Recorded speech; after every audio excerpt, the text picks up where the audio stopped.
और एक दिन वो काला दिन आ ही गया जब उस पापी को अपनी कठोर साधना का फल मिल गया। जब काली शक्तियों ने उसे अपने दाता के रूप में चुना, तब से वो दुष्ट अघोरी किसी भी मृत शरीर में फिर से प्राण डालकर उसे जिंदा करने में सक्षम हो गया। मुर्दों के साथ रतिक्रिया करने वाले उस दुष्ट को अब जीते जागते खिलौने मिलने लग गए। पर हर रोज मुर्दा शरीर कहां से आए? जब उसे मुर्दा शरीरों की भी कमी खलने लगी, तब उस दुष्ट ने अपने घोर तप से केवल अस्थियों के दम पर ही मृत जीव को जिंदा करने की शक्तियां भी हासिल कर लीं। पर उस दुष्ट द्वारा जिंदा की गई कुंवारी लड़कियां जिंदा तो अवश्य हो जाती, पर वो उसकी पुतली मात्र ही बनकर रह जाती, क्योंकि उनके अंदर कुछ भी सोचने समझने की शक्ति ना होती। पर उस भोगी राक्षस को इससे कोई खास फर्क नहीं पड़ता। उसे तो बस अपनी वासना पूर्ति के लिए नए नए खिलौने चाहिए होते, जो उसे मिल जाते।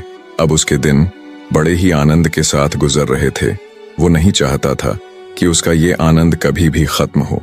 उसने एक बार फिर से कड़ी साधना की और अमर होने की सोची, पर काली शक्तियां इतनी सक्षम नहीं थीं कि वो उसे अमृता का वर दे सके। तब उस दुष्ट ने इसका एक हल ढूंढा। उसने लाखों मील और 7 समंदरों के बीच एक के बाद एक 7 ऐसे दरवाजे तैयार किए जिनको पार करना किसी के लिए भी असंभव था।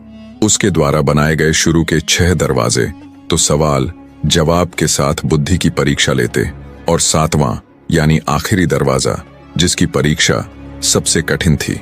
दरअसल कठिन शब्द का उपयोग करना भी गलत ही होगा, क्योंकि वो परीक्षा बस कठिन नहीं बल्कि असंभव थी, जिसका कोई भी हल नहीं था। उन 7 शक्तिशाली दरवाजों का निर्माण करने के बाद